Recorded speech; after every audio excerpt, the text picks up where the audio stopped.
Certo? Hoje nós vamos apresentar umas curiosidades bíblicas, coisas que vocês leem e não prestam atenção em algumas coisas que a Bíblia fala, mas a gente tem que ler 10 vezes para entender, ainda assim a gente bate cabeça. Mas vamos começar a nossa primeira curiosidade. Eu vou pedir para o Rodrigo abrir 2 Reis, no capítulo 20, versículo 11.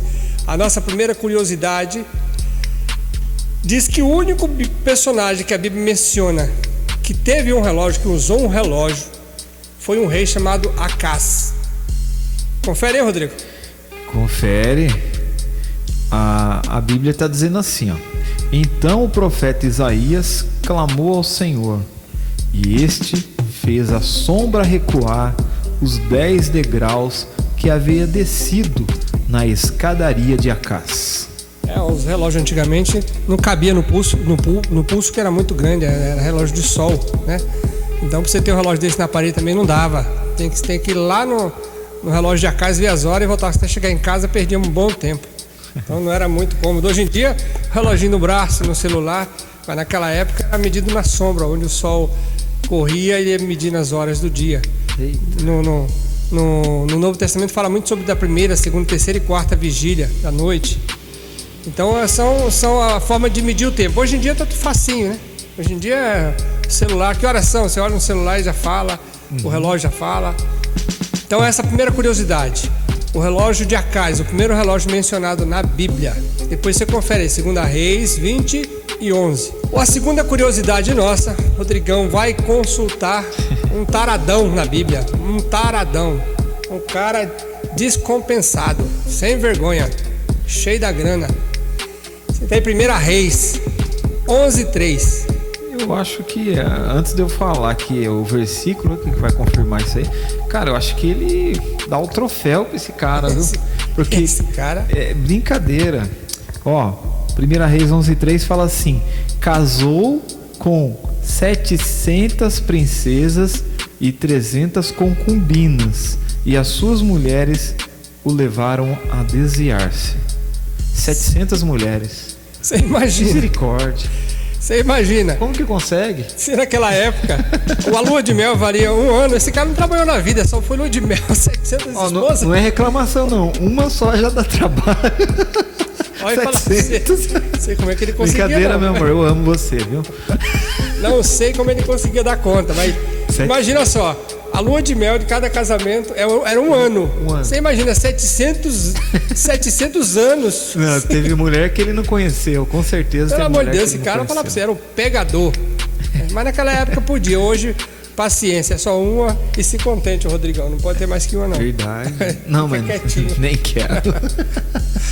Então, gente, Salomão se casou com 700 mulheres e mais 300 concubinas. Vai vendo esse cara era taradão. A nossa terceira curiosidade é que na minha época já era um pouco assim, antigamente eu tomava a benção do pai e mãe, na minha época. A mãozinha? Eu tinha que pegar a mão, beijar a mão dos meus parentes, dos meus tios, e ele beijava a mão da gente. A Sofia beija meu pé lá em casa. Benção. Imagina, come queijo parmesão todo dia. Ó, na minha época era assim, a gente chegava no ambiente, tinha que tomar bênção. Se um adulto estivesse falando, a gente tinha que baixar a cabeça. Hoje mudou tudo. Hoje em dia, os adolescentes, a juventude hoje em dia, mandam os idosos se catar. Você vê jovens em pé, sentado no banco do ônibus e o idoso em pé. Você vê fila de banco, estacionamento privativo para idoso, um monte de pessoas comuns, pessoas normais que não têm escrúpulos, estacionam nesse. É rapidinho. Então, gente, existia mais respeito na época. Em Levítico 19:32, a Bíblia diz que os jovens ficavam em pé quando algum ancião chegava. Confere aí, Rodrigo. Verdade. Fala assim: levantem-se na presença dos idosos, honrem os anciãos, tema o seu Deus, eu sou o Senhor. Opa, eu mando. Olha, quem mandou foi papai. Eita. Então, eu não sou ancião ainda, vocês não precisam ficar em pé perto de mim. Certo? Mas por que eles estão de pé ali atrás da câmera? O Rodrigo, quando chegar, vocês fiquem em pé, por favor. Eu tô novinho ainda, tô inteirão. Mas, gente, a gente precisa, vocês, na idade de vocês, eu preciso obedecer os anciãos, respeitar eles, baixar a cabeça, mesmo que eles estejam errados e eu certo, preciso baixar a cabeça, mostrar humildade e respeito, porque é uma pessoa que já viveu muito na vida, já enfrentou muitas dificuldades e tem muito mais experiência do que eu e você, né? Os nossos pais que é assim, né? Pai, você é ultrapassado. Essa sua ideia já era. Verdade. Tem experiência. Aí quando quebra a cara, é bem que eu não ouvi meu pai. A nossa quarta curiosidade, uma coisa que talvez vocês não saibam, é que teve um sacerdote que morreu depois que caiu da cadeira. E caiu e quebrou o pescoço. Tá lá em 1 Samuel 4:18. Confere aí, ô Rodrigão. Confere. É interessante essa passagem aqui. Fala assim: quando ele mencionou a arca, né? Eu quero dizer, eu vou esclarecer. Um versículo antes está falando que o mensageiro veio trazer uma mensagem, né? E aí o 17, o 18 fala assim: quando esse mensageiro mencionou a arca de Deus, Eli caiu da cadeira para trás, ao lado do portão, quebrou o pescoço e morreu, pois era velho e pesado. Ele liderou Israel durante 40 anos. Então, tá vendo? Ele foi na época da guerra, né, de Israel, né? Sim, eu acho interessante que quando o mensageiro disse que os filhos tinham sido mortos, né? Ele não esboçou assim numa reação de imediata, mas quando falou que a arca de Deus tinha sido levada, assim, ele caiu da cadeira, quebrou o pescoço e morreu. Fazer o quê, né? Ele, se você contar a história de Eli, ele vinha pisando a bola com Deus há muito tempo. Deus mandava mensagem: olha, você precisa corrigir seus filhos. E ele passava a mão na cabeça. Você precisa corrigir seus filhos. E ele passava a mão na cabeça. Só que por muitos anos Samuel falou isso para ele quando era pequeno: olha, Deus disse que vai vir tratar com a sua casa e tal. E ele não fez nada. Então a consequência do erro dele fez com que ele tomasse o susto e perdesse o direito de ser sacerdote. Aí tem uma lição muito importante para nós nessa questão do sacerdote Eli, né? O sacerdote Eli, o Júnior falou agora, ele foi permissivo demais com que os filhos dele faziam, né? Eles seduziam as mulheres, né? Eles pegavam a gordura do sacrifício e aprontavam ali e acontece que o sacerdote ali, ele era permissivo. Talvez ele até falasse, repreendesse o filho deles, mas não fazia uma coisa que nós pais precisamos fazer hoje, que era mandar um recado para os pais agora. Precisamos ter atitude, sabe? O sacerdote ali não tinha atitude. Talvez ele até repreendesse, mas ficava só no verbal. Ele precisava ter um pouquinho mais de conduta, de repreender o filho, mas também fazer com que ele passasse por uma disciplina. Disciplinasse o filho, né? Se precisar, você vai perder aí, sei lá, uma regalia ou outras e tal, mas ele não fazia, ele era permissivo, ele não tomava nenhuma atitude, faltava atitude no sacerdote, né? Infelizmente calhou nisso aí, né, Júnior?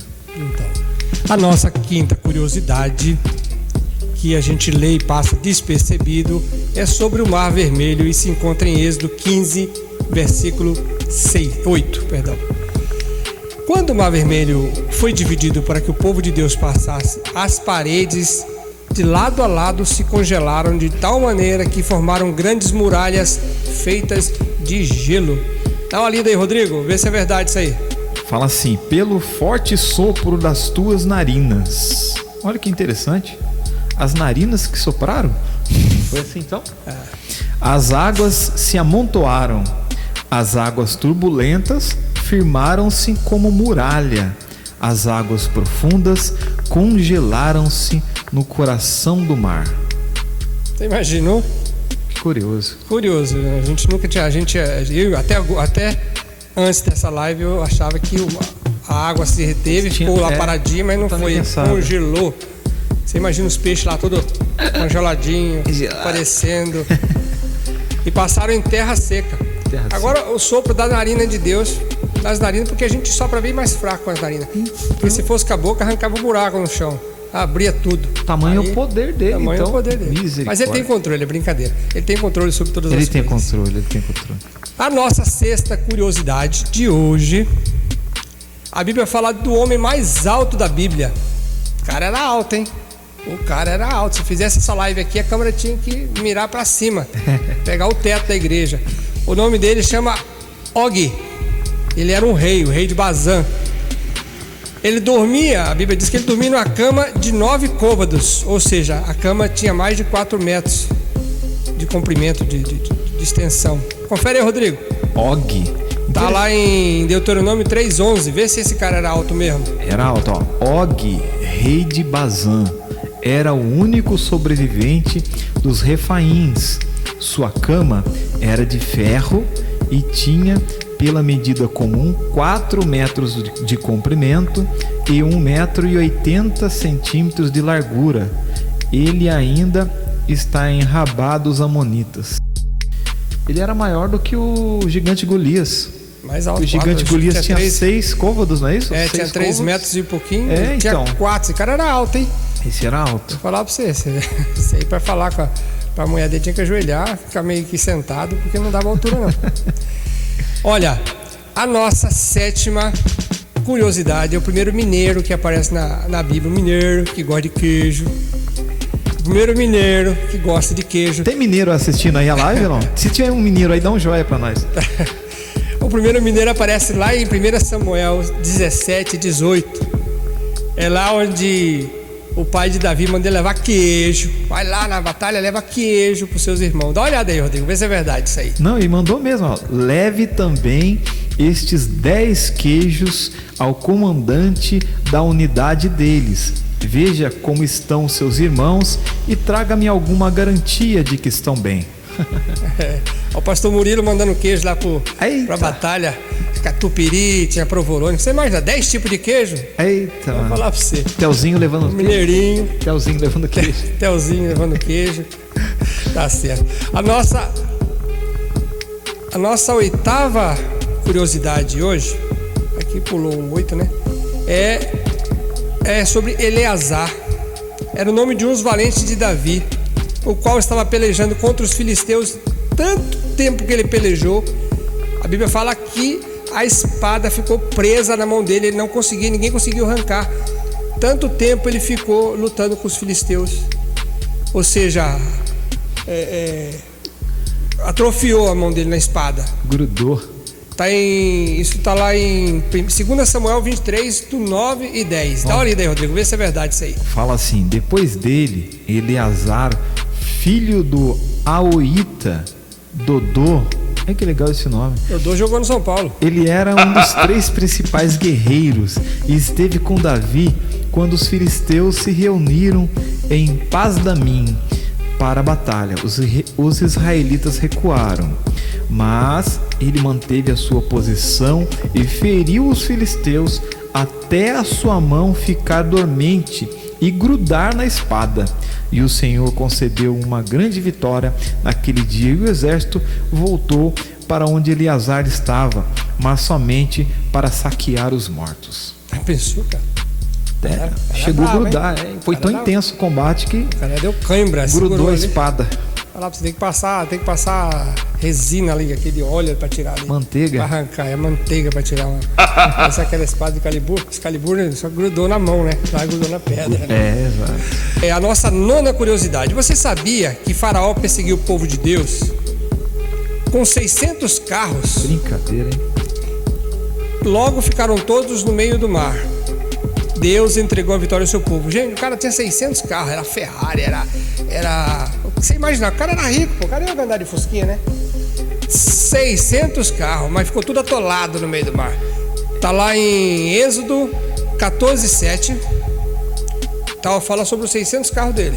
600. Não, e aqui tá falando que dos 600 dos melhores carros ainda. Tinha mais carro. A Lamborghini, Tesla, pode pôr essas marcas pra frente aí. Fala assim, ó: levou todos os carros de guerra do Egito, inclusive 600 dos melhores desses carros, cada um com um oficial no seu comando. Eita. Aí depois fala que eles ficaram tudo atolados no mar. Todo carro que não tinha tração traseira ficou tudo lá preso no mar. Está em Êxodo 14, do 26 e 27. Mas o Senhor disse a Moisés: estenda a mão sobre o mar, para que as águas voltem sobre os egípcios. Bem na hora que os caras estão passando de carro. Olhe, sobre os seus carros de guerra e sobre os seus cavaleiros. Moisés estendeu a mão sobre o mar, e ao raiar do dia, o mar voltou ao seu lugar. Quando os egípcios estavam fugindo, foram de encontro às águas, e o Senhor os lançou no mar. Deus derreteu o gelo rapidinho. Congelou e derreteu o gelo rapidinho. Coitado de quem estava passando de carro lá embaixo. Ficou tudo atolado. Já era. Aí a Bíblia diz que Deus deu a vitória ao seu povo. Ó, dançou todo mundo. Vai mexer com o povo de Deus, se lasca mesmo. É assim mesmo. Vai mexer com nós pra você ver onde você vai parar. Se Deus é por nós, quem será contra nós, né? Eita, agora, hein? Fogo puro. Você sabia que Sansão matou mais pessoas no momento da sua morte que em toda a sua vida? Ó, gente, ele guerreou, ele lutou sozinho, matou 1000 filisteus com a queixada de jumento. Depois matou outros e outros e outros. Mas quando ele morreu, ele matou muito mais gente. Dá uma conferida aí, Rodrigo. Tá lá em Juízes 16:30. Vê se é verdade isso. Verdade, Sansão fez a última oração aí da vida dele. E essa oração foi ouvida. Ele falou assim, ó: que eu morra com os filisteus. Então ele as empurrou com toda a sua força, né? Ele tinha se apoiado nas colunas, né, de sustentação daquele lugar, e o templo desabou sobre os líderes e todo o povo que ali estava. Assim, na sua morte, Sansão matou mais homens do que em toda a sua vida. Você já sabe da história de Sansão, um cara desobediente. Ele foi consagrado desde o ventre de sua mãe, mas resolveu andar de forma contrária à vontade de Deus. Então ele fez a vida inteira, fez coisa errada, e Deus dando chance, até que ele perdeu o Espírito de Deus, ficou fraco, e na última oração da vida dele, ele derrubou o templo onde estava todo mundo comemorando a derrota dele. Só que estava escarnecendo, era de Deus, não era de Sansão, porque Sansão já estava derrotado mesmo. Aí Deus falou assim: então, vou dar um espinafre para Sansão aqui. Ele encheu o peito e derrubou tudo, matou todo mundo que estava ali embaixo. Acabou os filisteus. Infelizmente ele ficou brincando com o pecado, né? Essa semana eu estava ouvindo a rádio RRB, escutei uma coisa muito legal. O pastor falou assim: é bem verdade que nós não podemos ter uma vida sem pecado. Isso é improvável que a gente vai ter uma vida sem pecado, mas a gente não pode ter uma vida de duplicidade, ou seja, uma vida tipo assim: agora eu tô na fé, tô na bênção aqui na igreja, maravilha, aí segunda-feira eu abro a concessão e começo a pecar e tal. Sansão brincava com o pecado, né? Ele ficava brincando com essa questão. Eu sabia que era separado, sabia que era nazireu e tal, tinha, né, um chamado ali para ele, e infelizmente. Agora eu queria saber, a curiosidade você sabia quanto vale isso no dinheiro de hoje? Quanto seria o valor que Judas vendeu Jesus? 30 moedas de prata. Alguém chuta aí? Alguém sabe? Não? Quanto valia isso? Não é 30 reais.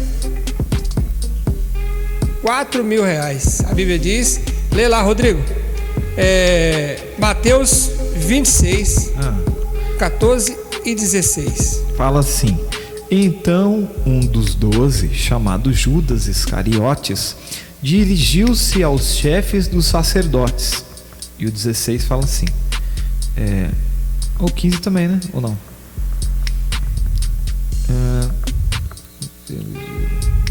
Vou ler o 15 também. Eles perguntou: o que me 14 a 16. Sim. E perguntou: o que me darão se eu entregar a vocês?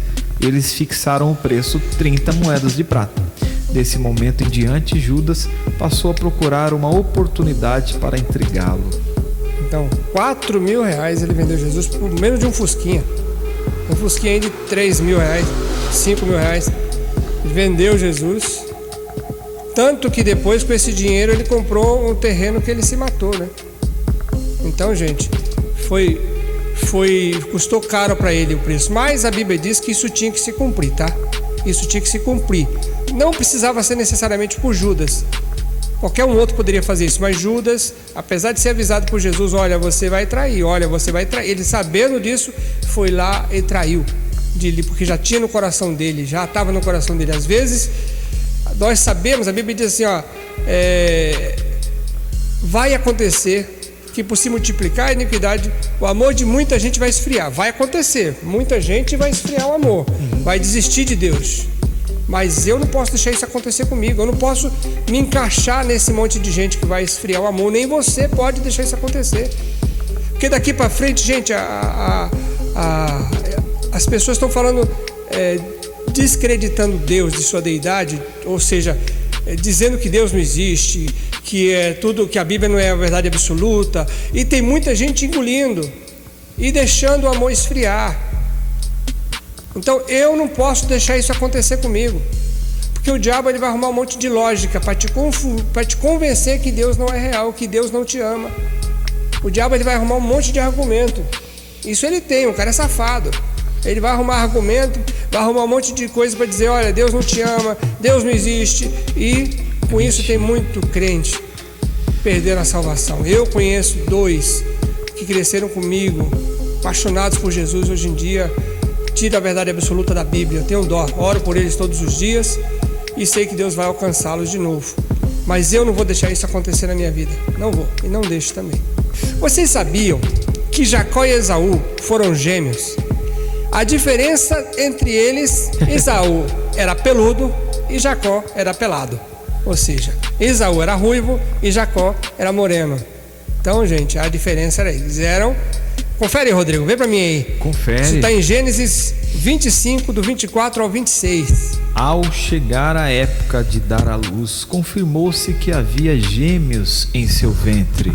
O primeiro a sair era ruivo e todo o seu corpo era como um manto de pelos. Por isso lhe deram o nome de Esaú.